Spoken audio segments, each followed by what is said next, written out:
Hello everyone, welcome to Data Guru. और आज हम लोग देखने वाले हैं कि एसक्यूएल में हम लोग सम फंक्शन किस तरीके से यूज़ करते हैं। तो सम फंक्शन को हम लोग एक बॉलीवुड की एग्जांपल की मदद से समझेंगे, जिसमें कि हमारा प्रॉब्लम स्टेटमेंट ये होगा कि हमको शाहरुख खान की बॉक्स ऑफिस कलेक्शन निकालनी होगी। तो इमेजिन करो कि हमारे पास डेटा है सारे एक्टर्स का, जैसे कि शाहरुख खान, प्रभास, आमिर खान एटसेट्रा। हमारे पास सारा डेटा है कि इन एक्टर्स ने कौन कौन सी मूवीज़ करी हैं और उनका बॉक्स ऑफिस कलेक्शन क्या था। लेकिन यहाँ पे हमारा टारगेट ये है कि शाहरुख खान का स्पेसिफिकली बॉक्स ऑफिस कलेक्शन कितना है। तो ये निकालने के लिए हम लोग सम फंक्शन यूज़ करेंगे एसक्यूएल में। तो चलो शुरू करते हैं। तो चलो सबसे पहले टेबल बना लेते हैं। टेबल का नाम रखेंगे मूवीज़। तो हम लोग लिखेंगे क्रिएट टेबल और टेबल का नाम हो जाएगा मूवीज़। फिर इसके अंदर हम लोग कॉलम्स कौन कौन से देने वाले हैं वो लिखना होगा। तो पहला जो कॉलम है वो है मूवी का, और इसका जो डेटा टाइप है वो है वारचार 100। ठीक है, तो ये पहला कॉलम हो गया। दूसरा कॉलम हो जाएगा लीड एक्टर, जिसका कि डेटा टाइप हो जाएगा वारचार 50। और जो तीसरा कॉलम होगा टेबल में वो होगा box office collection. Box office collection, इसका कि डेटा टाइप होगा डेसिमल 15,2। 15 यानी कि 15 डिजिट्स तक हो सकता है, और कॉमा 2 मतलब 2 डेसिमल्स अलाउड है। डेसिमल्स इसलिए ले रहे हैं इंट की जगह क्योंकि ये जो कलेक्शन है ये करोर्स में है, तो ऑफ कोर्स डेसिमल्स का भी बहुत ज़्यादा वैल्यू है। तो इसी के साथ हमारा क्रिएट टेबल कमांड खत्म होता है। यहाँ पे इसको एग्जीक्यूट करके देखते हैं। तो हम लोगों ने प्ले बटन दबाया और ये यहाँ पे एग्जीक्यूट हो गया। ये हमारा आउटपुट है और क्वेरी रिटर्न सक्सेसफुली, यानी कि क्वेरी एग्जीक्यूट हो गया है। अब सेलेक्ट स्टार फ्रॉम मूवीज करते हैं ताकि टेबल का स्ट्रक्चर हम लोग को देखने के लिए मिल जाए। तो ये बेसिकली हमारा टेबल का स्ट्रक्चर है, जहाँ पे पहला कॉलम जो है मूवी है वारचार 100, लीड एक्टर वारचार 50, और बॉक्स ऑफिस कलेक्शन जो कि है 15,2 डेसिमल। ठीक है, अब वैल्यूज डालने के लिए हम लोग यूज करेंगे इंसर्ट इनटू कमांड।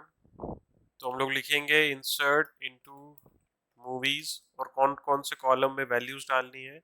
तो बेसिकली मूवी नेम में वैल्यूज डालनी है। यहाँ पे हम लोगों ने पहला कॉलम मूवी लिया है, इसको एक्चुअली मूवी नेम कर लेते हैं क्योंकि वो अच्छे से डिनोट करेगा कि मूवी का नाम ही बता रहे हैं। मूवी नेम हो गया, सेकंड हो गया लीड एक्टर, और थर्ड हो गया बॉक्स ऑफिस कलेक्शंस।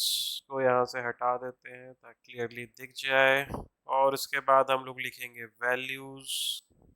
ठीक है, और उसके बाद हम लोग वैल्यूज डालना चालू करेंगे। तो पहला जो डेटा हम लोग डालने वाले हैं वो हम लोग डालने वाले हैं DDLJ का। तो मूवी का नाम है दिल वाले दुल्हनिया ले जाएंगे, जिसके कि लीड एक्टर है शाहरुख खान। तो हम लोग लिखेंगे शाहरुख खान, और इसका जो बॉक्स ऑफिस कलेक्शन था वो था 102.5। इसके बाद कॉमा दे करके हम लोग सेकेंड मूवी के लिए एंट्री डालेंगे, जो कि हो जाएगी बाहुबली। एक्टर का नाम प्रभास, और बॉक्स ऑफिस कलेक्शन 1810 करोड़। ठीक है, तो ये हमारी सेकेंड एंट्री हो गई। थर्ड एंट्री हो जाएगी थ्री इडियट्स। एक्टर का नाम ऑफ कोर्स आमिर खान, और बॉक्स ऑफिस कलेक्शन हो जाएगा 460 करोड़। ठीक है, ये एंट्री हो गई। अब हमारी जो नेक्स्ट एंट्री है वो है पीके। पीके के ऑफ कोर्स जो एक्टर है वो है आमिर खान, और जो कलेक्शन है वो है 832 करोड़। ठीक है, अब जो नेक्स्ट एंट्री है वो है बजरंगी भाईजान। एक्टर का नाम है सलमान खान, और जो कलेक्शन है वो है 969.06 करोड़। ठीक है, जो नेक्स्ट मूवी है वो है चेन्नई एक्सप्रेस। एक्टर का नाम ऑफ कोर्स शाहरुख खान, और जो बॉक्स ऑफिस कलेक्शन है वो है 396 करोड़। ठीक है, नेक्स्ट मूवी है Dangal. Lead actor of course Aamir Khan, और कलेक्शन है वो है 387.39। नेक्स्ट मूवी यहाँ पे है Sultan. Lead actor is Salman Khan, collection is 623.33. Next entry is Gully Boy. Lead actor is Ranveer Singh, and the collection is 238.52. And the last and the final entry is War.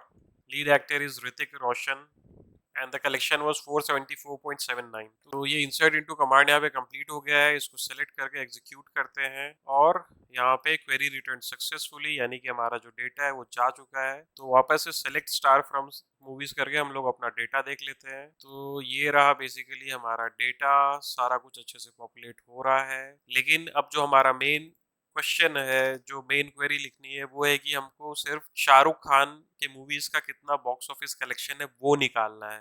तो वो निकालने के लिए हम लोग सम फंक्शन यूज करने वाले हैं। तो चलो उसके लिए क्वेरी लिखते हैं। तो वो क्वेरी लिखने के लिए हम लोग लिखेंगे सेलेक्ट और सम फंक्शन यूज करेंगे। तो सम फंक्शन, लेकिन किस चीज का सम? तो हम लोग को बेसिकली सम निकालना है कौन से कॉलम का? हम लोग को निकालना है बॉक्स ऑफिस कलेक्शन का, राइट। तो यहाँ पे लिखेंगे select sum of box office collections, और यहाँ पे ये जिस चीज को दिखाने वाला है सम में, उसके लिए एक इंटरमीडिएट नाम देना पड़ेगा। तो वो हम लोग देने वाले हैं टोटल कलेक्शंस, टोटल। और वो दिखाने के लिए हम लोग को एज लिखना पड़ेगा, एज टोटल कलेक्शंस, ठीक है। इसको थोड़ा सा यहाँ पे छोटा कर देते हैं ताकि कोड क्लियरली दिखे। तो select sum of box office collection, और कॉलम का नाम क्या देना है? कॉलम का नाम देना है टोटल कलेक्शंस, ठीक है। कौन से टेबल में से? फ्रॉम मूवीज, ठीक है। अब इतना तो हम लोगों ने दे दिया, लेकिन ये पहचानेगा कैसे कि भाई हमको सिर्फ शाहरुख खान के मूवीज का सम चाहिए? तो वो करने के लिए हम लोग को एक वेयर स्टेटमेंट यूज करना पड़ेगा, जहां पे हम लोग लिखेंगे where lead actor is equal to Shahrukh Khan, ठीक है। तो ये लिखने के बाद हम लोग यहाँ पे अपनी क्वेरी खत्म कर देंगे और इसको एग्जीक्यूट करेंगे, देखते हैं क्या आता है। तो हम लोगों ने इसको सेलेक्ट करा और यहाँ पे प्ले दबा दिया, और ये देखो इसने टोटल कलेक्शन शो कर दिया, ठीक है। तो जो टोटल कलेक्शन है वो है बेसिकली 498.50। तो शाहरुख की मूवीज ने टोटल 498.50 करोड़ का बिजनेस किया था, ठीक है। उम्मीद करता हूँ कि ये चीज समझ में आई होगी। अब इसी को एक्सेल की मदद से मैं समझाता हूँ कि एक्चुअली हो क्या रहा है टेबल में। तो जैसा कि आप लोग देख सकते हो, ये बेसिकली है हमारा टेबल है, और ये बेसिकली हमारा कोड है जो हम लोग रन कर रहे हैं, ठीक है। तो इसको अच्छे से देखते हैं कि एक्चुअली हो क्या रहा है। तो जब हम लोग लिख रहे हैं कि select sum of box office collection as total collection from movies where lead actor is equal to Shahrukh Khan, तो सबसे पहले तो ये समझ गया है कि हमको बाकी एक्टर से मतलब नहीं है, हमको सिर्फ उन एक्टर से मतलब है जहाँ पे शाहरुख खान उन मूवीज में लीड एक्टर है। तो ये ऑलरेडी शाहरुख खान का जो डेटा है उसको फिल्टर आउट कर लेगा। तो यहाँ पे इसने सिर्फ और सिर्फ शाहरुख खान का डेटा फिल्टर कर लिया, ठीक है। तो ये डेटा एसक्यूएल को मिल गया, ठीक है। वेयर कमांड एग्जीक्यूट हो चुका है। फ्रॉम मूवीज मतलब वो तो सिर्फ टेबल का नाम स्पेसिफाई करने के लिए यूज होता है, तो फ्रॉम मूवीज तुम लोगों को पता ही है, ठीक है। अब जो वो मेन काम कर रहा है वो है सम ऑफ बॉक्स ऑफिस कलेक्शन, यानी कि इन दो वैल्यूज का सम, ठीक है। तो इन दो वैल्यूज का सम निकालेगा वो, तो इज इक्वल टू ये वाली वैल्यू प्लस ये वाली वैल्यू, ठीक है। इसने कर दिया, इसने निकाल लिया 498.5, ठीक है। और एज यहाँ पे कोड में लिखा है एज टोटल कलेक्शन, ठीक है। तो यहाँ पे उसने एक टेम्पररी कॉलम बना दिया जिसका कि नाम हो जाएगा टोटल कलेक्शन, ठीक है। तो ये बेसिकली हमारा आउटपुट हो गया। यहाँ पे भी एसक्यूएल पे भी हमको यही आउटपुट मिला था, ठीक है। अगर एसक्यूएल के आउटपुट की मैं बात करूँ तो वो एग्जैक्टली यही आउटपुट था, ठीक है। Total collection 498.5। तो ये है बेसिकली जो एसक्यूएल बैकएंड में कर रहा है, वो चीज मैंने आपको एक्सेल पे करके दिखा दी। तो इसी के साथ आज का वीडियो खत्म होता है। इसमें हम लोगों ने एक्सप्लेन किया कि सम फंक्शन एसक्यूएल में कैसे यूज करते हैं। अगर वीडियो अच्छा लगा हो then make sure to like the video. अगर कोई भी डाउट हो तो नीचे कमेंट करो और मैं उस डाउट का रिप्लाई करूंगा। एसक्यूएल से रिलेटेड भी बहुत सारे वीडियोस इस चैनल पे आने वाले हैं और इंटरव्यू क्वेश्चंस भी पोस्ट होने वाले हैं। तो मेक श्योर कि तुम सब्सक्राइब पे क्लिक कर दो ताकि नए वीडियोस आ जाए, और बेल आइकन दबाना मत भूलना ताकि नई वीडियोस के नोटिफिकेशन तुम्हारे फोन पे आ जाए। आज के लिए इतना ही। Good bye guys.